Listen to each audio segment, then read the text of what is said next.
तुम्ही हे चेकआउट करा, ग्रुप बीला तुम्हाला याच्यावरती प्रश्न पाहायला मिळतील. आता मी जो कंटेंट टाकलाय तो तुम्हाला 100% पेपरमध्ये जनरेट होईल त्यावरती क्वेश्चन, आणि तुम्हाला ते जमल. हा, पश्चाताप होऊ शकतो, रिग्रेशन कसलं का रिवाइज न करण्यास, हे रिग्रेट होऊ शकतं. पण मी एवढं सांगतो का याच्यातनं तुम्हाला प्रश्न जनरेट होणार, आणि याच्या बाहेर जर जनरेट झालं तर ते कोणालाच नाही येणार. आणि मी तुम्हाला इव्हन हे पण सांगतो का काय पाठ करायचं आणि किती करायचं याच्या खाली नाही जायला पाहिजे. समजतंय? आलं लक्षात? आता मी हे का बरं बोलतो, ज्यावेळेस आता मी याच्यानंतर PYQ दाखवेल त्यावेळेस तुम्हाला लक्षात येईल का कंटेंट आपण PYQ ला धरून जनरेट करतोय. दाखवतो मी तुम्हाला. चल, हा, आता याच्यावरती आहे ना एक महत्वाचा मुद्दा येतो बघा. आता हा PYQ ऑलरेडी आलाय. हा, आता प्रश्न काय येणार, परत एकदा विषारी कोणते आणि बिनविषारी कोणते, तुम्हाला ते माहित असणं गरजेचं. आधी जो PYQ येतो बोलू आपण. जो नाग आहे ना त्याच्यामध्ये न्यूरोटॉक्सिन सापडतं, न्यूरोटॉक्सिक.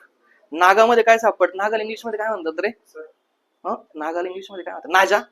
नाजा म्हणतात ना, नाजा म्हणत असतील, नाजा म्हणतात, नाजाच होतं प्रश्नात, पण नाजाच आहे. नागामध्ये कोणतं विष पाहायला मिळतं? न्यूरोटॉक्सिन. तुम्हाला एक माहिती आहे का रे, का सिलेंट्राटामध्ये न्यूरोब्लास्ट पेशीमध्ये कोणतं विष आहे? हिप्नोटॉक्सिन. जमतं का? म्हणजे असं रिलेट करता आलं पाहिजे. इथं कोणतं पाहायला मिळतं? न्यूरोटॉक्सिन. जो वायपर आहे, वायपर, रसल वायपर म्हणतो बघा आपल्याला, हिमोटॉक्सिन आहे त्याच्यामध्ये. कोणतं आहे? हिमोटॉक्सिन. आणि अजून एक विषारी स्नेक आहे ज्याला म्हणायचं सी स्नेक. मग 3 विषारी नावं तुम्हाला. नाग ऑलरेडी माहित आहे, वायपर विषारी, वायपरचा आवाज येतो आणि तो अशी घडी घालतो मग अटॅक करतो, वायपर. हा, वायपर खतरनाक, रसल वायपर, बेकार काम. माझ्यापेक्षा तुम्हाला जास्त माहिती आहे. नाग न्यूरोटॉक्सिक, न्यूरोटॉक्सिक. त्याच्यानंतर वायपर म्हटलं ते हिमोटॉक्सिक, आणि त्याच्यानंतर अजून एक विषारी लक्षात ठेवायचा, सी स्नेक. डन. आता बिनविषारी मध्ये पायथन आहे, अजगर. पायथन तुम्हाला माहिती आहे, अजगर. त्याच्यानंतर एंडोटायफ्लस, याला वाळा म्हणतात मराठीमध्ये. एंडोटायफ्लसला वाळा. एंडोटायफ्लसला काय म्हणतात मराठीमध्ये? वाळा असं म्हटलं जातं. एंडोटायफ्लस, पायथन, रॅट स्नेक आणि एंडोटायफ्लस हे पाठ करायचे. हे पाठ करायचे, कारण तुम्हाला जर असा आला बिनविषारी साप किंवा विषारी साप ओळखा, तर तुम्हाला पायथन माहित राहील, पण रॅट स्नेक हा विषारी का बिनविषारी हे पाठ करून ठेवायचं. रॅट स्नेक कसं आहे? बिनविषारी. रॅट स्नेक कसं आहे? बिनविषारी. आणि एंडोटायफ्लस पाठ करायचं. चला, मग आता मी दोन प्रकारे पाठ केले. विषारी नाग कोणते? एक नाग, वायपर आणि सी स्नेक. परत एकदा बोलू, नाग, वायपर, सी स्नेक हे झाले विषारी. नाग, वायपर, सी स्नेक हे झाले विषारी. बिनविषारी मध्ये कोण आहे? पायथन, रॅट स्नेक, एंडोटायफ्लस. तुमचं कन्फ्युजन कुठं होणार हे बघितलं, रॅट आणि एंडोटायफ्लस तुला कळणार नाही. याला पाठ करायचं नीट. रॅट स्नेक म्हणजे धामण रे. रॅट स्नेक म्हणजे धामण बिनविषारी असते, पण लांब लचक असते त्याच्यामुळे भीती वाटते. रॅट स्नेक धामण बिनविषारी. आणि एक एंडोटायफ्लस, याला वाळा म्हटलं जातं मराठीमध्ये. एंडोटायफ्लस सुद्धा बिनविषारी. कळलं इथला प्रश्न? ओके, इकडे आपण जर आलो तर आपल्याला लिझार्ड्स मध्ये काय पाहायला मिळतं? लिझार्ड्स वरती ऍक्च्युली प्रश्न नाही यायला पाहिजे असं मला वाटतं, पण मग ठीक आहे. लिझार्ड्स मध्ये वॉल लिझार्ड म्हणजे कुणाला म्हणतो आपण? पाल. उडणारा सरडा म्हणजे काय? ड्रॅको. आणि बस एवढं 2 लक्षात ठेवा, बाकीचं नका लक्षात ठेवू, इथं प्रश्न नाही यायला पाहिजे. पाल म्हणजे वॉल लिझार्ड, आणि उडणारा, एक लक्षात ठेवा, ड्रॅको म्हणजे उडणारा सरडा. एवढं नाव लक्षात ठेवायला हरकत नाही. ड्रॅको म्हणजे उडणारा सरडा, बाकीचं नाही लक्षात ठेवलं तरी चालतं. हा, ठीक आहे का? सर्पेटोलॉजी आणि ओफिडोलॉजी, ठीक आहे, बरोबर आहे. ओके. लिझार्डच्या अभ्यासाला सौरॉलॉजी बरोबर आहे. लिझार्डच्या अभ्यासाला सौरॉलॉजी, ठीक आहे. आणि जो सरीसृप म्हणजे रेप्टाईल, आणि रेप्टाईलच्या अभ्यासाला हर्बिटॉलॉजी. डन आहे आता? डन आहे. मग आता हे कसं लक्षात राहतं? सापाला सर्पेटोलॉजी, सापाला सर्पेटोलॉजी. आणि एक येते ना लिझार्ड, ओके, सापाच्या अभ्यासाला सर्पेटोलॉजी, पण रेप्टाईलच्या अभ्यासाला हर्पेटोलॉजी. म्हणजे ते रायमिंग जुळतं, सर्पेटोलॉजी, सर्पेटोलॉजी. मग साप म्हटलं की सर्पेटोलॉजी, आणि रेप्टाईल्स म्हटलं की हर्पेटोलॉजी. डन आता? हर्पेटोलॉजी म्हणजे रेप्टाईलचा स्टडी, सर्पेटोलॉजी म्हणजे सापांचं स्टडी. आणि अजून एक नाव आहे कोणतं? ऑफिडोलॉजी. अजून एक नाव कोणतं येतं? ऑफिडोलॉजी. ऑफिडोलॉजी कसं लक्षात राहील? साप पाहिल्यानंतर ओ आपण घाबरतो, ऑफिडोलॉजी. मग सापांच्या अभ्यासाला सर्पेटोलॉजी, ऑफिडोलॉजी. आणि रेप्टाईलच्या अभ्यासाला हर्पिटोलॉजी. आणि जो लिझार्ड आहे त्याच्या अभ्यासाला सौरॉलॉजी. लिझार्डच्या अभ्यासाला सौरॉलॉजी. मला असं वाटतं इथं प्रश्न येणार नाही, इथं नाही यायला पाहिजे. मगाचा प्रश्न खूप भारी होता, माशांचा अभ्यास, एक थिओलॉजी. तिथं प्रश्न खूप सुंदर आहे. तिथं प्रश्न खूप सुंदर आहे. डन का? एक आय थिंक इथं कुठेतरी एकदा जनरेट झाला आय थिंक प्रश्न, पण ठीक आहे, लक्षात ठेवायला हरकत नाही. आपण खूप सारं लक्षात ठेवलं, एवढ्याने काय होणार आहे. सापांच्या अभ्यासाला सर्पेटोलॉजी किंवा ऑफिडोलॉजी. डन. त्याच्यानंतर रेप्टाइलच्या अभ्यासाला हर्पिटोलॉजी आणि लिझर्डच्या अभ्यासाला सौरोलॉजी. काय हरकत यात? एवढ्यावरती आपलं जे अँफिबियन्स आहे तेवढ्यावरती आपलं डन होतं. मग अँफिबियन्स काय काय पाहिलं? काय काय पाहिलं अँफिबियन्स वरती? काय काय प्रश्न जनरेट होतात? हे यांना पाय असतात का? काहींना पाय आहेत, काहींना पाय नाही. हृदयाला कप्पे किती आहे? 3. पण मगरीला किती असतात? 4. वार्म आहे का कोल्ड आहे? Cold blooded. नख आहेत का? आहेत, नख आहेत. त्याच्यानंतर हे मृदू आहे का खवलेयुक्त आहे? यांना खवले आपल्याला पाहायला मिळतात. नंतर कासव, पाल, सरडा इकडे येतो, साप वगैरे धाम, पण याच्यामध्ये सॅलमेंडर येत, कारण सॅलमेंडर काय? अँफिबियन्स. आणि तो कुठून आलाय? युरोपवरून, म्हणून तो कशात येतो? युरोडॅलामध्ये. डन इथपर्यंत? ओके. त्याच्यानंतर क्रोकोडाईल कशामध्ये येतो? क्रोकोडिलियामध्ये. तुतारा कशामध्ये येतो? रिंकोसिफेलियामध्ये. 2 प्रश्न कळले ते. त्याच्यानंतर विषारी साप, नागाला म्हणतात न्यूरोटॉक्सिक विष, वायपरला म्हणतात हिमोटॉक्सिक विष, आणि सी स्नेक सुद्धा विषारी. बिनविषारीमध्ये काय येतं? पायथन, रॅट स्नेक आणि एंडोटायफस. डन इथपर्यंत. त्याच्यानंतर आपण काय पाहिलं? सापाच्या अभ्यासाला सर्पिटोलॉजी आणि ऑफिडोलॉजी, रेप्टाइलच्या अभ्यासाला हर्पिटोलॉजी, लिझर्डच्या अभ्यासाला सौरोलॉजी. जायचं एव्स कडे. एव्स झालं की आपण मॅमल्स कडे जाऊन आपण एंडच्या मोड मध्ये शिफ्ट होतोय. चालेल? चला. सगळ्यात महत्वाचं किती कप्पे हो याच्या हृदयाला? आणि ज्याला 4 कप्पे ते उष्ण रक्ताचे प्राणी असायला पाहिजे. इथपर्यंत मान्य? आपण म्हटलं 4 कप्प्याचे प्राणी काय? उष्ण. याला 4 कप्पेत उष्ण रक्ताचे प्राणी. सगळ्यात महत्वाचं असं वाटतं पक्ष्यांना नख आहेत, पण पक्ष्यांना नख, जर मी सुद्धा पेपरमध्ये इमेजिन जर केलं असतं तर मी आहे असं लिहिलं असतं, कारण मला पण वाटतं असतील, पण ते पक्ष्यांना नख नाहीत. पक्ष्यांना बाहेर कान दिसतो का? पक्ष्यांना बाह्य कान नाही. पक्ष्यांना मूत्राशय सुद्धा नसतं. बरं, पक्ष्यांना मूत्राशय सुद्धा नसतो. आणि वास घेण्याची क्षमता सुद्धा खूप भारी आहे. हा मुद्दा माहित पाहिजे. पक्ष्यांना वास घेण्याची क्षमता नाहीये, पक्ष्यांना मूत्राशय नाहीये, पक्ष्यांना बाह्य कर्ण पण नाहीये, आणि पक्ष्यांना नख सुद्धा पाहायला मिळत नाही. बेसिक प्रश्न आहे, जर आला तर बेसिक माहित पाहिजे. नख नाहीये, 4 कप्पे, उष्ण रक्ताचे, बाह्य कर्ण नाहीये, वास घेण्याची क्षमता नाही, आणि मूत्राशय सुद्धा आपल्याला पाहायला मिळत नाही. प्रीण ग्रंथी महत्वाचा प्रश्न आहे बघा. प्रीण ग्रंथी बघा, पक्षी असे त्यांचे पक्ष्यांचे जे पंख आहेत ते फार सुंदर असतात, अजिबात खराब नसतात. त्यांची निगा राखण्यासाठी कोणत्या ग्रंथी असतात? म्हणून एक प्रश्न जनरेट होतो, खालीलपैकी पक्ष्यांमध्ये कोणत्या ग्लँड्स पाहायला मिळतात? तर कोणत्या ग्लँड्स पाहायला मिळतात? Preen glands. कोणत्या ग्लँड्स राजा? Preen glands. डन का? आणि साऊंड साठी त्याच्यामध्ये काय राहतो? सिरिंग्स. ध्वनी यंत्राला काय म्हटलं जातं? त्यांच्या सिरिंग्स. आता प्रश्न भारी एवढाच येऊ शकतो का पक्ष्यांमध्ये कोणत्या ग्लँड्स असतात? कोणत्या ग्लँड्स असतात? प्रीन. अजून एक सुंदर प्रश्न आहे, खालीलपैकी पक्षी ओळखा. शहामृग पक्षी आहे म्हणून आणले ते मी, मला माहिती वाटत नाही शहामृग पक्षी. दुसरा असं वाटतं पेंग्विन पक्षी नाही, असं वाटतं आहे म्हणून आणले ते. हे तर चुकू शकतं. गिधाड माहित, नंतर कळतं का गिधाड वरती राहतो पक्षी असले. आणि मोर पक्षी आहे, बाकीचे कावळा, चिमणी, पोपट लिहिलेलं नाही, तुम्हाला ते माहिती पक्षी आहे. इथं चुकू शकतं. गिधाड पक्षी आहे, पेंग्विन पक्षी आहे, मोर पक्षी आहे, शहामृगाचं अंड सगळ्यात मोठं असतं, 18 सेंटीमीटर. 18 सेंटीमीटर. बरं, अंडच मग सगळ्यात लहान कोणतं हो? सगळ्यात लहान कोणतं हो? लेक्चर मध्ये सगळ्यात लहान कोणतं? मायकोप्लाझ्मा गॅलिसेप्टियम. सेल रे, सॉरी, अंड म्हणजे सेल म्हणायचं होतं मला. सेल, सर्वात लहान सेल मायकोप्लाझ्मा गॅलिसेप्टियम. सगळ्यात मोठं जर म्हटलं तर शामृगाच्या अंड आपल्याला मोठं पाहायला मिळतं. बरोबर. चला, पेंग्विन काय आहे? गिधाड, मोर, आणि आपल्याला शहामृग काय पाहायला मिळतो? पक्ष्यामध्ये. परत एक मुद्दा आला बघा, आरबीसी. याच्या आरबीसी परत बायकॉन्व्हेक्स आहे, आणि याच्या आरबीसीला न्यूक्लियस पाहायला मिळतो. आलं का लक्षात? मगाशी कुठं पाहिलं रे हा मुद्दा आपण? अँफिबियन्स. आरबीसी त्याला आहेत बायकॉन्व्हेक्स, आणि त्याला न्यूक्लियस. आणि एव्स मध्ये पण आरबीसी आहेत बाय कॉन्व्हेक्स, आणि न्यूक्लियस त्याला आहे. डन का? जाऊ पुढे. चल, तुम्ही आता मला नाही मानणारच नाही पुढे जाईल. आता गंमत आहे का, इथं काय काय प्रश्न येऊ शकतो.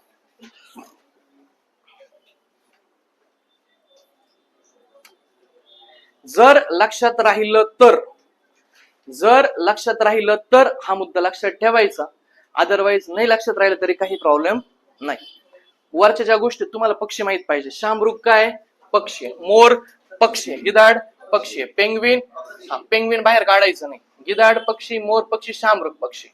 न्यू ऑर्निथिस याचा प्रकार आहे, न्यू ऑर्निथिस याच्यामध्ये आणखी काही प्रकार पडतात, पण मला असं वाटतं की एवढं इन डिटेल पाठ करण्याची गरज नाहीये. डन का? मग तुम्हाला काय लक्षात ठेवायचं, शामरुग पक्षी, किवी पक्षी, पेंग्विन पक्षी, हमिंगबर्ड पक्षी, असं लक्षात राहील. याचं पार एवढं पाठ करण्याची गरज नाही. चालेल का? चालेल. जाऊ आता मी पुढे. मग आता आपण परत एकदा विचार करू का यात प्रश्न काय जनरेट होऊ शकतो, असं विचार करायचं काय येऊ शकतं. एकदम थीम लाईनचा प्रश्न सोपा, कंबाईनच्या प्रिलिमला चुकवायला, पक्षी कोणते आहेत आणि कोणते नाही, थीम लाईनचा प्रश्न. दुसरा प्रीन ग्रंथी, आणि हे बेसिक चुकवायचं नाही. डन का? याच्यापेक्षा मला वाटतं वेगळं प्रश्न जनरेट होण्याचा स्कोप ह्या सेक्शन वरती कमी. प्रश्न कुठं जास्त जनरेट होतात, रेप्टाइल्स, अँफिबियन्स. एकदम छान करायचं, रेप्टाइल्स आणि अँफिबियन्स अजिबात सोडायचं नाही. मी तिथे एकदम छान डिटेल तुम्हाला समजून सांगितलेलं आहे. चालेल का? हे नावा नका पाठ करू, पिओग्नॅथी, इम्पेनी, ओडोंटोग्नॅथी, निओग्नॅथी, हे पाठ नका करू. सरळ फक्त जेवढं सांगितलं. प्रश्न आलाय का? काय म्हणतात? ऑर्निथोलॉजी. ऑर्निथोलॉजी याच्या अभ्यासाला ऑर्निथोलॉजी म्हटलं जातं.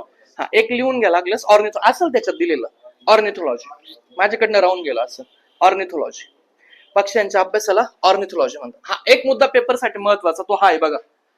स्विफ्ट, सर्वात जलद पक्षी कोणता? स्विफ्ट, सर्वात जलद पक्षी कोणता? स्विफ्ट गाडी नाही का, ते स्पीड साठी नाव दिलंय, स्पीड आहे तिला त्याच्यामुळे नाव दिलंय. सर्वात जलद पक्षी कोणता? स्विफ्ट. सर्वात मोठा पक्षी जर विचारलं तर अल्बेट्रॉस. अल्बेट्रॉस सर्वात मोठा अल्बेट्रॉस. आणि मांस भक्ष्य जर म्हटलं तर वल्चर. एवढं पाठ करा. मांस भक्ष्य जर म्हटलं तर कोणता? वल्चर. वेगवान जर म्हटलं तर काय लिहायला पाहिजे? सर्वात जलद स्विफ्ट. आणि सर्वात मोठं जर म्हटलं तर अल्बेट्रॉस. चला आता आपण मॅमल्स कडे येऊ. आणि मॅमल्स वरती प्रश्न येतात, मॅमल्स वरती प्रश्न येतात ते आपल्याला माहिती असणं अपेक्षित आहे. चला, जिथं प्रश्नांचा एरिया आता मी तुम्हाला सांगायला सुरुवात करतो. चला, ह्या गोष्टी ऑलरेडी तुम्हाला माहिती आहे बघा. हा, सगळ्यात महत्वाचा प्रश्न इथं येतो, प्लॅटिपस आणि इकडना. ते मगाच एक वेगळं आहे बरं का, पॅरिपॅटस वेगळं आहे. पॅरिपॅटस कशामध्ये येतं? ऑर्थोपोडामध्ये, ऑनिकोफोरामध्ये पॅरिपॅटस येतं. आणि ते अॅनिलिडा आणि आर्थ्रोपोडा जोड ते पॅरिपॅटस आहे. इथं प्लॅटिपस, पॅरिपॅटस ते वेगळं, इथं प्लॅटिपस आणि इकिडना.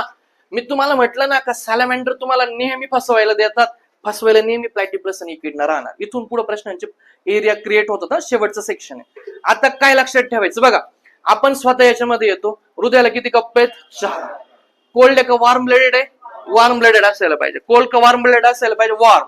म्हणजे आपलं शरीराचं टेम्परेचर वातावरणाच्या टेम्परेचर नुसार बदलत नाही. इथपर्यंत डन झालं. आपण पिलांना जन्म घालतात ते, म्हणून हे काय यायला पाहिजे रे? विव्हिपॅरस. इथपर्यंत कळलं. आपण मॅमल्स मध्ये येतो, आपण डायरेक्ट बाळाला जन्म घालतो, म्हणजे बाकीचे प्राणी पिलांना जन्म देतात, म्हणजे हे यायला पाहिजे विव्हिपॅरस. अपवाद 2 जे अंडे घालतात. आणि मोस्ट इम्पॉर्टंट, मॅमल्स मध्ये अंडे घालणारे 2 अपवाद आहे. त्यातला पहिला येतो प्लॅटिपस आणि दुसरा येतो इकिडना. प्लॅटिपस आणि इकिडना लिहून घ्या. हा प्रश्न यायला पाहिजे. हा कंबाईनच्या प्रिलिमला प्रश्न यायला पाहिजे. आणि ऑलरेडी याच्या आधी जनरेट झालेला आहे हा क्वेश्चन. काय लक्षात ठेवायचं? प्लॅटिपस आणि इकिडना हे मॅमल्स आहेत. मॅमल्स पिलांना जन्म देतात, तरी देखील हे दोघं जण काय करतात? अंडे घालतात. असं लक्षात ठेवायचं. हे दोघं काय करतात? राजा अंडी घालतात. काय हरकत त्याच्यामध्ये? प्रश्नांचा एरिया हा प्लॅटिपस आणि इकिडना, अजिबात चुकवायचं नाही. चला, आता ह्या गोष्टी तुम्हाला ऑलरेडी माहिती आहे बघा. काय आपल्याला बाह्य करणं आहे का? आहे. आपला हलणारा जबडा आहे का? आणि श्वसन केवळ कशा मार्फत आहे? फुफ्फुसामार्फत. डन इथपर्यंत. मग हे बाकीच्या गोष्टी तुम्हाला माहिती आहे. 4 कप्पे वर पाठ करण्यासारख्या 2 गोष्टी.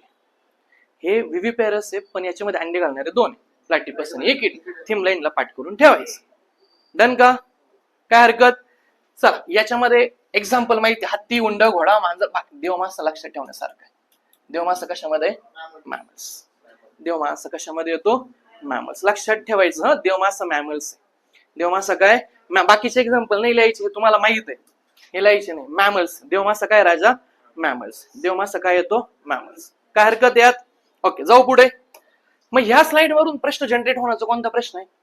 प्लॅटिपस इकिड. याच्यापेक्षा वेगळा प्रश्न जनरेट होत काय रे? ते प्लॅटिपस इकिड ना अंडे घालतात, एवढं. बाकीचे काय करतात? पिलांना जन्म देतात. याच्यात 3 प्रकार आपण ऑलरेडी पाहिले ना, Prototheria, metatheria, eutheria.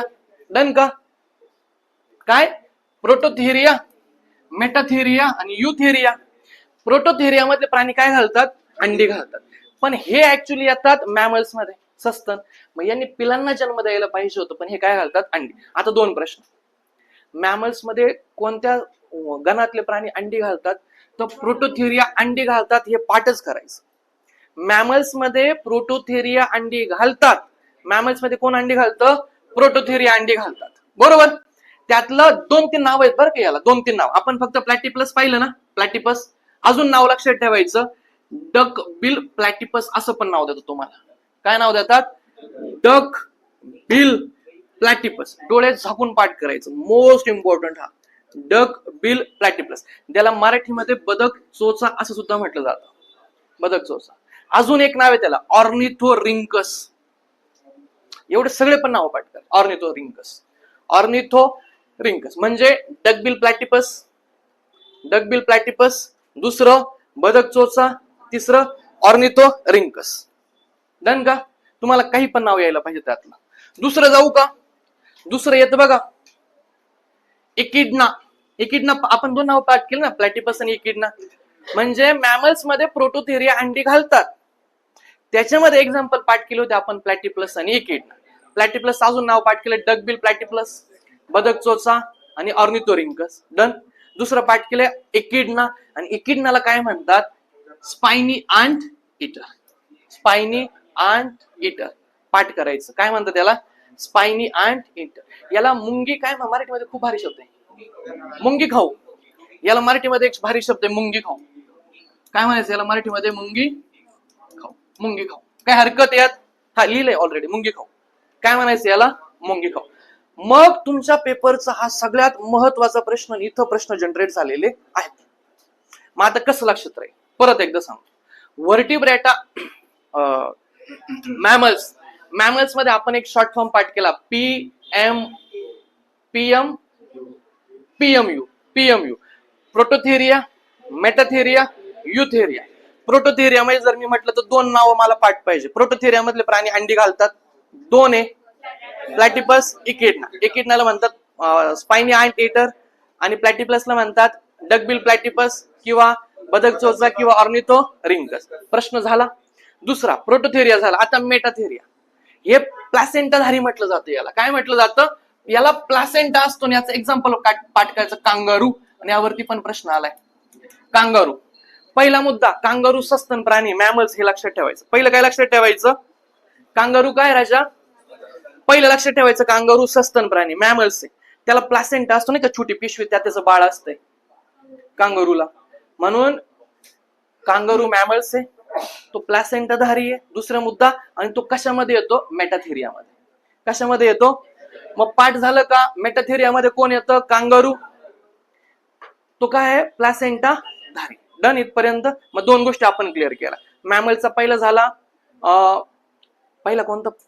Prototheria. प्रोटोथेरियामध्ये duckbill, प्लॅटिपस आणि इकिडना केलं. नंतर प्रोटोथेरिया, मेटाथेरिया. मेटाथेरियाचं एक्झाम्पल काय पाठ केलं? कांगारू. तो कसा आहे? प्लॅसेंटाधारी. डन इथपर्यंत. आणि मग आपण याच्यामध्ये तिसऱ्या सेक्शन कडे जाणार, युथेरिया. तिसरा सेक्शन कुठे जाणार? युथेरिया. आपण युथेरियामध्ये येतो ना, आणि आपल्याला गर्भाशय आहे का? आहे. पिलांना जन्म देतो म्हणजे काय? विव्हिपॅरस असायला पाहिजे. हा सेक्शन अजूनपर्यंत जास्त इन डिटेल नाही विचारलेला, पण मला वाटतं जर करतोच्या शेवटच्या सेक्शनला तेवढं पाठ करायला काय हरकत आहे. डन का? मी काय म्हटलं? चालू आहे मॅमल्स. मॅमल्स मध्ये प्रोटोथेरिया झाला, नंतर मेटाथेरिया झाला, युथेरिया. प्रोटोथेरिया मध्ये प्लॅटिपस, इकिडना. डन. मेटाथेरियामध्ये कांगारू, डन. आता पाहिजे युथ एरियामध्ये. युथ एरियामध्ये काय काय जे जे पाठ करण्यासारखे जे जे सोपे ते आपण पाठ करूया, जास्त डोक्याला ताण नाही घ्यायचं. एक, वटवागुळ चिवचिव करतं, चिरोप्टेरा. डन का? जोड्या लावायचा प्रश्न जर सेट झाला तर जोड्या लावायचं. ओळखता आलं तरी बास झालं, पाठ नाही करायचं, ओळखता आलं पाहिजे. चिवचिव करतं चिरोप्टेरा मध्ये. डन का? प्रायमेट्स मध्ये माकड आणि मानव आहे. प्रायमेट्स प्रायमेट्स आणि आपण तिकडं क्लास प्रायमेटामध्ये पण येतो. प्रायमेटमध्ये आणि इकडे काय आहे? प्रायमेट्स. प्रायमेट्स मध्ये काय लक्षात ठेवलं? माकड आणि दोन लक्षात ठेवले. चिरोप्टेरा. हा प्रश्न कसा आहे माहितीये का? आर्थोपोडामध्ये ते विचारले बघा, हेमिनोप्टेरा, हेमेप्टेरा, थॅसनोप्टेरा, त्या अँगलने हा प्रश्न सेट होतो आणि म्हणून झालं नाहीये पण माहित पाहिजे. चिरोप्टेरा, वटवागुळ. प्रायमेट्स मध्ये म्हटलं तर माकड आणि मानव, माकड आणि मानव. ठीक आहे. सिटेसी वर का हे सिटेसी काय राजा? हे सिटेसी. त्याच्यामध्ये व्हेल मासा आणि डॉल्फिन आहे. सिटेसी. सिटेसी मध्ये दोन लक्षात ठेवले, व्हेल मासा आणि डॉल्फिन. सिटेसी मध्ये काय लक्षात ठेवलं? व्हेल मासा आणि डॉल्फिन, व्हेल मासा आणि डॉल्फिन.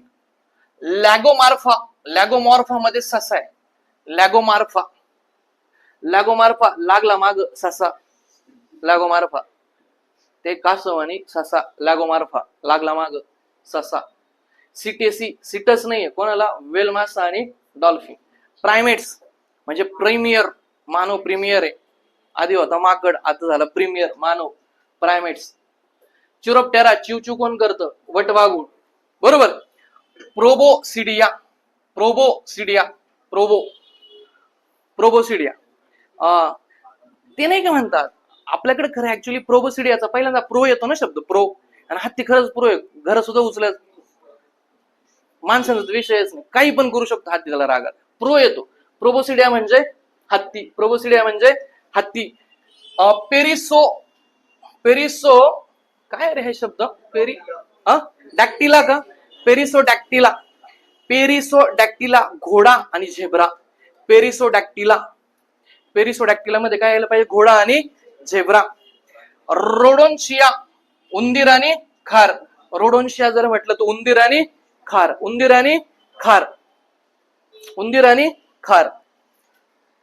आर्टिओ डॅक्टिला, आर्टिओ डॅक्टिला हा थोडासा महत्वाचा आहे कारण आपल्या परिचयाचे प्राणी कशात हे आपल्याला माहित पाहिजे.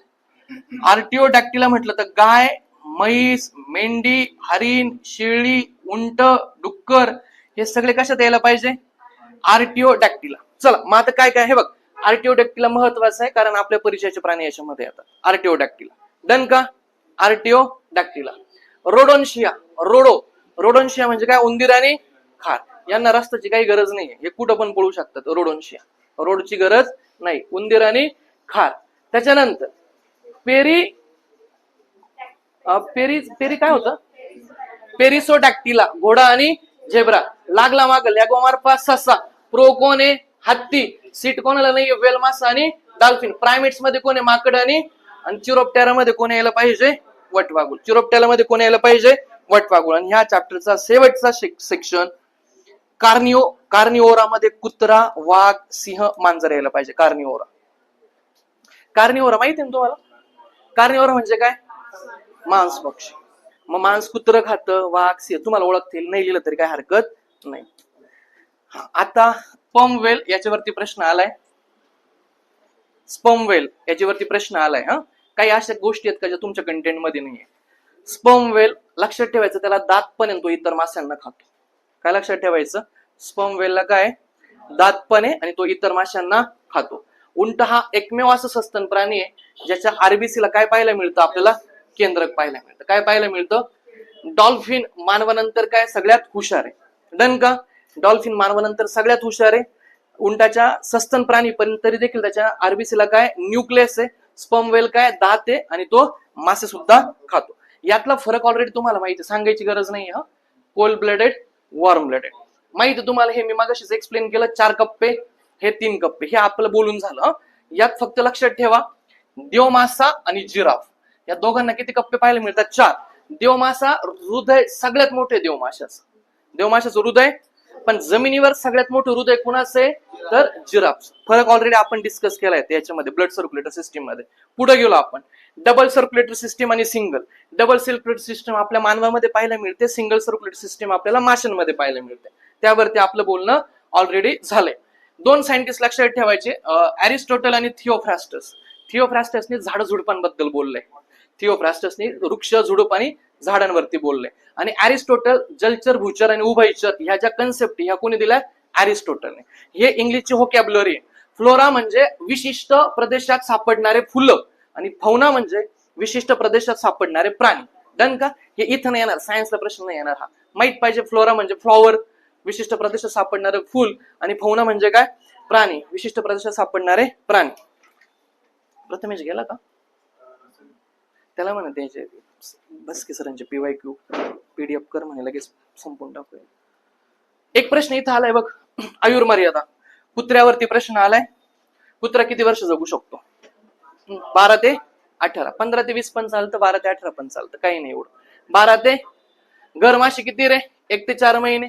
आणि त्याच्यानंतर शामृग म्हटलं तर 50 वर्ष, हत्ती म्हटलं तर 70 ते 90. लक्षात ठेवा, कुत्रा PYQ रिपीट झालं. 12 ते गरमाशी 1 ते 4 महिने, कुत्रा 12 ते 18 वर्ष. सॉरी, शामृग म्हटलं तर 50 वर्ष, हत्ती म्हटलं तर 70. PDF इंग्लिश वाले नको देऊ, मराठी त्यातून भेटतील का? PDF असेल ना रे याला डायरेक्ट. एक मिनिट, ते जास्त लेंदी होऊन जाईल प्रथमेश. तिथून तू परत डाउनलोड करशील का? बरं कर, नेट आहे ना चांगलं? कर डाउनलोड, जा घेऊन ते डाउनलोड कर. अॅनिमल क्लासिफिकेशनची PYQ मला काढून देशील, फक्त अॅनिमलच्या, फक्त अॅनिमलच्या. हे चला पुढे ऐका. सिल्वर फिश आपलं बोलणं झालं. सिल्वर फिश मासा कशामध्ये येतो? ऑर्थोरोडामध्ये, त्यात इन्सेक्टामध्ये, त्यात थॅसेनोप्टेरामध्ये हा सिल्वर फिश होतो. मगाशी बोललो. ओके, पुढे स्टेगोसारस नाव आहे बरं. स्टेगोसारस हा प्राणी रेप्टेलियामध्ये येतो. एवढं पाठ करायचं, लिहून घ्या, तुमच्या नोटबुक मध्ये नाहीये, बुक मध्ये नाहीये. स्टेगोसारस हा रेप्टेलियामध्ये येतो. स्टेगोसारस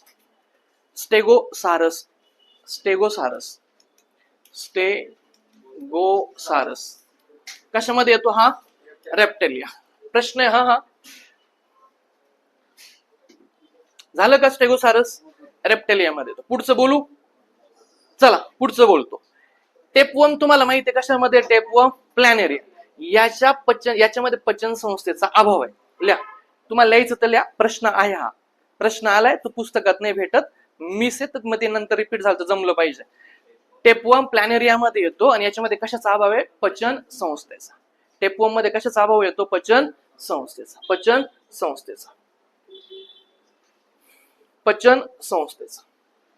प्रश्न आहे हा, छान लिहायचा. मी एक्सप्लेन करतो मग तुम्ही बोला. टेनिया सुलियम, ऐकून घ्या आधी. टेनिया सुलियम याला टेपवर्म म्हणतात. काय म्हणतात? मग बघा, टानियाला म्हणायचं टेपवर्म. टानिया कशामध्ये यायला पाहिजे? टेपवर्म. डन का? हे बघ, फॅसिओला हेपेटिका म्हणजे आपण लक्षात ठेवतो हेपेटायटिस म्हणजे कावीळ, आणि कावीळचे काय खराब होतं? लिव्हर. म्हणून फॅसिओला हेपेटिका आलं तर याला काय म्हणायचं? Liver flu. फॅसिओला हेपेटिका याला काय म्हणतात? Liver fluke. डन इथपर्यंत डन. फॅसिओला हेपेटिकाला काय म्हणतात? Liver fluke. हे ओळखता येईल. टेनिया सोलियम तटवरून काय लिहायला पाहिजे? टेपवर्म. दोन गोष्टी कळल्या. नेरिस चिल्केन्सिस याला चिंदी जंत म्हणतात. नेरिस चिल्केन्सिस, चिंधी. नेरिस चिंदी असं पाठ करायचं. नेरिस चिल्केन्सिसला काय म्हणायचं? चिंधी जंत. काय हरकत? नेरिस चिंदी. हेपेटिका आलं तर काय आलं पाहिजे? लिव्हर. टेनिया आलं तर काय आलं पाहिजे? टेपवर्म. आणि शेवटचं अँकालोस्टोमा डिओडेनल आलं किंवा अनकालोस्टोमा जर आलं तर त्याला म्हणायचं हुकवर्म. अनकालोस्टोमा जर आलं तर काय म्हणायचं? हुकवर्म. याच्यावरती मल्टीलाइनरला एक प्रश्न जनरेट झालेला आहे, एवढं पाठ करून ठेवायचं. टेनिया टेपवर्म, अनकालो जर आलं तर हुकवर्म, हेपेटिका आलं तर लिव्हर, आणि नेरिस आलं तर चिंधीजंत. झालं पाठ एवढं? जोड्या लावता आले पाहिजे. चला पुढे. झुरळाचे भारतामध्ये 2 प्रकार आहेत. झुरळाचं हृदय किती कप्प्यांचं आहे? 13. जुराळचं हृदय 13 कप्प्यांचं. एक राहतो ब्लॅन्टा आणि दुसरा प्रकार आहे पॅरिप्लॅनेटा. पेरिप्लॅनेटा. जुराळचे हृदय किती कप्प्यांचे? 13. दोन प्रकार आहे, ब्लॅन्टा आणि दुसरं पेरिप्लॅनेटा. ब्लॅन्टा आणि पेरिप्लॅनेटा. आता नाव लक्षात ठेवायचंय, हे पेरिप्लॅनेटा नाव कोणी दिलं? बुरमेरिस्टर. पाठ करा, बुरमेरिस्टर. पेरिप्लॅनेटा नाव कोणी दिलं? बुरमेरिस्टर. तुम्हाला माहितीये का मराठी ग्रामर शिकले तुम्ही? हा प चा वर्ग, प फ ब भ म, प फ ब, प च्या नंतर काय येतो? असं ब येतो. एवढं पाठ करून ठेवायचं. पेरिप्लॅनेटा म्हटलं तर बुरमेरिस्टर. हा प्रश्न आयोगाचा. पेरिप्लॅनेटा नाव कोणी दिलं? बुरमेरिस्टर. डन का? डन का? जुराळचं हृदय 13 कप्प्यांचं, दोन जाती ब्लॅटा आणि पॅरिप्लॅनेटा. पॅरिप्लॅनेटा नाव कोण दिलं? बुरमेरिस्टर. काय हरकत यात? पुढे पॅरामोशियम असिमेट्रिकल. पॅरामोशियम मध्ये काय पाहायला मिळतं आपल्याला? असिमेट्रिकल. पॅरामोशियम मध्ये काय पाहायला मिळतं? असिमेट्रिकल. असिमेट्रिकल. आता इकडे लक्ष द्या. पॅरिपॅटस तुम्हाला माहितीये का? मागाशी बोललो आपण. पॅरिप्लॅटस ॲनिलिडा आणि आर्थ्रोपोडाला जोडतो. आणि प्लॅटिपस हे मॅमल्स मध्ये, प्रोटोथेरियामध्ये अंडी घालणार आहेत. आता कन्सेप्ट क्लिअर झाली? आता ऐका. ॲनिलिडा आर्थ्रोपोडामध्ये, हे आर्थ्रोपोडामध्ये येतात, अनिकोफोरामध्ये येतात. इथपर्यंत तुम्हाला सगळ्यांना माहिती. आयोगाने हे विचारलं, पायाच्या जोड्या किती? 14 ते 43. हा प्रश्न महाराष्ट्रात कोणाला जमला नसेल, पण आता जर रिपीट झाला तर आपल्याला जमायला पाहिजे, म्हणून तो इथं लिहिलाय. पॅरिपॅटस हा प्रश्न ऑलरेडी जनरेट होऊ शकतो हर का? हा प्रश्न येऊ शकतो. ॲनिलिडा आणि आर्थ्रोपोडाला जोडतो. आणि दुसरी गोष्ट, पायाच्या किती जोड्या आहे? 14 ते 43. पाठ करून ठेवा. पायाच्या जोड्या किती? 14 ते 43. 14 ते 43. हा रिसेंटचा प्रश्न आहे, पुस्तकात आपल्याला सापडत नाही. रिसेंटचा प्रश्न आहे, कायच्यात मिस झाला असेल आपल्याकडनं. ऐका, हे सस्तन प्राणी मॅमल्स, ज्याच्यामध्ये ऐका, पाठ करायचं आहे. ब्रँडी दारू आहे ना, दात नसरे जास्त पितात, असं लक्षात ठेवायचं. ब्रँडीपस, बॅडीप्रस, दात नसणारे सस्तन प्राणी. कसं लक्षात ठेवायचं? ब्रँडी म्हणजे दारू. कोण पितं? म्हातारे माणसं, दात नसणारे. डन इथपर्यंत? हा. मनीस म्हटलं की मुंगी, नावात आहे बघ, मुंगी खाणारे. मनीस मुंगी, दोन तर पाठ झाले. मनीस मुंगी, काही हरकत नाही. ब्रँडी म्हटलं की दात नसणारे. मॅक्रोपस म्हणजे थैली असणारे. मॅक्रोपस, मॅक्रो म्हणजे छोटी थैली, मॅक्रोपस थैली असणारे. आणि टेरोपस म्हणजे उडणारा. आता टेरोपस म्हणजे टेरेस शब्द तयार झाला का? आणि टेरेसवर उडणार. उडणं सोपं आहे, पतंग टेरेसवर उडवतो. चला, याला मी एकदा परत रिकॉल करतो. मॅक्रो म्हणजे थैली, ब्रँडी म्हणजे दात नसणं, टेरोपस म्हणजे उडणारे, आणि मनीस म्हणजे मुंगी खाणारे. काय हरकत? पुढे आर्थ्रोपोडाचं जे स्केलेटन आहे ते चिटिन पासून बनले. कायटिन आहे, चिटिन आहे, कायटिन म्हणायला पाहिजे. कशापासून बनले हे? डन का? हा. अजून एका ठिकाणी काय रे म्हटलं मी? हा, फंगाई सुद्धा कशापासून बनले? कायटिन पासून. लक्षात ठेवा. आर्थ्रोपोडा पण कायटी आणि फंगी सुद्धा कशापासून बनले? कायटिन पासून. बर, गांडुळाला मुवमेंट करण्यासाठी सिटे असतात. हा पॉइंट आपण बोललो, पण एक मुद्दा मला सांगायचा आहे. त्याच्यामध्ये पॅरापोडिया नसतात, फक्त सिटे. लक्षात ठेवायचं. गांडूळ जे मुवमेंट करतं ते फक्त सिटेमुळे करतं, पॅरापोडियाचा काही संबंध नाही. डन का? गांडूळ कोणामुळे मुवमेंट करतं? सिटेमुळे. पॅरापोडियाचा काही संबंध आहे का? जमलं का? गांडूळ कोणामुळे मुवमेंट करतं? सिटे. तुम्ही नोट करा तिथं पॅरापोडियाचा काही संबंध नाही. पॅरापोडियाचा काही संबंध नाही. हे बघ, झालं इतके डिस्कस. काय वेळ लागतो त्याला? माझं पहिलं लेक्चर सकाळी 9 ला चालू झालेलं. आता वाजले किती? 2. अजून 1 तास झाला की मी कंटिन्यू, फक्त मध्ये 5 मिनिटाचा येण्याचा गॅप आहे. अजून 1 तास झाला का? 6 तास. 9 ला स्टार्ट केलं सकाळी. काय होत नाही. माणूस मरतं का? मेलो तर 10व्याला या बरं का जेवायला.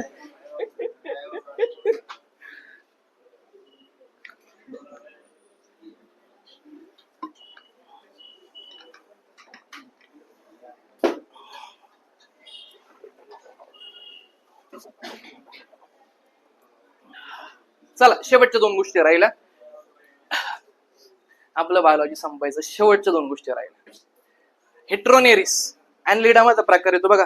पॉलिकायटा, ऑलिगोकायटा आणि हिरोडिनिया. त्याच्यामध्ये हिरोडिनियामध्ये आपण काय पाहिलं होतं रे? लीच पाहिलं होतं ना. तर हे हेट्रोनेरिस जे आहे ना, हेट्रोनेरिस, हेट्रोनेरिस जे आहे ते कशामध्ये येतं रे? ॲनेलिडामध्ये. आयोगाचा प्रश्न आहे, हो ऐकून घ्या. हेट्रोनेरिस ॲनेलिडामध्ये येतं. कशात येतं? जे काही प्रश्न, ज्या काही गोष्टी राहिल्यात, जे सापडत नाही त्या इथं आणल्यात, ते करावं लागतील. हेट्रोनेरिस ॲनेलिडामध्ये येतं. आणि या हेट्रोनेरिसचा पोस्टेरियर भाग जो आहे, मागचा भाग, पोस्टेरियर जो भाग आहे, तो जनन ग्रंथी विकसित होणाऱ्या त्याच्या मागच्या भागामध्ये जिथं जनन ग्रंथी विकसित होतात ना, त्याला इपिटोक म्हणतात. काय म्हणतात? आता परत एकदा सांगतो. हेट्रोनेरिस ॲनेलिडामध्ये येतो. त्याचा हेट्रोनेरिसचा मागचा भाग, पोस्टेरियर पार्ट, तिथं जनन ग्रंथी विकसित होतात आणि त्याला काय म्हणतात असा आयोग म्हणतो, त्याला म्हणतात इपिटोक. रिपीट झालं, चुकवायचं नाही. हेट्रोनेरिस ॲनेलिडा, त्याच्या मागच्या भागात जनन ग्रंथी जिथे विकसित होतात त्या भागाला काय म्हणतात? इपिटोक. राहील लक्षात? PYQ काय म्हणतात त्याला? इपिटोक. काही हरकत नाही. आणि आता हा तुमच्या आजच्या लेक्चरचा शेवटचा सेक्शन, ओबेलिया. हा ओबेलिया कुठे येतो आधी हे सांगा मला. ओबेलिया कुठे येतो आधी हे सांगा. सिलेंट्रायटामध्ये, त्याच्यामध्ये हायड्रोझोआमध्ये. हायड्रोझोआमध्ये आपण पहिलं एक्झाम्पल पाहिलं होतं हायड्रा, दुसरं फायझेलिया आणि तिसरं ओबेलिया. फायझेलियाला म्हणतात पोर्तुगीज मॅन ऑफ वॉर. आणि तिसरा जो सेक्शन त्या पॉइंट मध्ये हायड्रा, फायझेलिया आणि 3 नंबरला तुम्हाला ओबेलिया दिसत. आणि त्या ओबेलिया बद्दल प्रश्न विचारलाय. मग ओबेलिया कुठं पाहायला मिळतो? हा, सिलेंट्रायटामध्ये हायड्रा हा मरीन आहे, सागरामध्ये राहतो, समुद्रामध्ये. हा सिडेंटरी म्हणजे हा हालचाल करत नाही. सिडेंटरी हालचाल करतो का? हा समूहाने राहतो म्हणजे हा काय? कोलोनियल. हा समूहाने राहतो म्हणजे काय? कोलोनी. ह्या 3 गोष्टी तुम्हाला माहिती आहे. हे सागरी तुम्ही ओके करा, हा मुवमेंट करत नाही, सिडेंटरी ओके, हा सगळ्यांसोबत राहतो, कोलोनियल मान्य. पण याला पॉलिमॉर्फिक पण म्हटलं जातं. काय म्हणतात? कारण हायड्रा, ज्यावेळेस आपण सिलेंट्रायटा शिकतो त्यावेळेस त्याच्यात 2 आकारचे प्राणी असतात सिलेंट्रायटामध्ये. किती आकारचे? हे जे असतं ना असे पैपासारखे, याला म्हणतात पॉलिप. काय म्हणतात? आणि असं जो छत्रीसारखा राहतो ना त्याला म्हणतात मेडुसा. आणि हे दोघही गुणधर्म या ओबेलियामध्ये पाहायला मिळतात, पॉलिप आणि मेडुसा. आणि म्हणून याला म्हटलं जातं पॉलिमॉर्फिक. काय म्हटलं जातं? पॉलिमॉर्फिक. काय म्हणतात? आणि हे याच्या जसं जसं हा प्राणी पुढे डेव्हलप होतोय ना तस तसं हा स्वतःमध्ये डेव्हलपमेंट करतो, परिवर्तन करतो. आणि म्हणून याला म्हटलं जातं अल्टरनेशन ऑफ जनरेशन. मग आता मला काय कळलं पाहिजे रे ओबेलियाबद्दल? हा मरीन आहे, सिडेंटरी आहे, कोलोनियल आहे. त्याच्यानंतर हा पॉलिमॉर्फिक आहे म्हणजे पॉलिप आणि मेडुसा दोघे आकार याच्यामध्ये पाहायला मिळतात. आणि हा जगत असताना स्वतःची डेव्हलपमेंट करतो आणि म्हणून अल्टरनेशन ऑफ जनरेशन याला म्हटलं जातं. अशा प्रकारे हे चॅप्टर संपतं. 10-15 मिनिटं त्याची PYQ डिस्कस करू. झाले का बघ.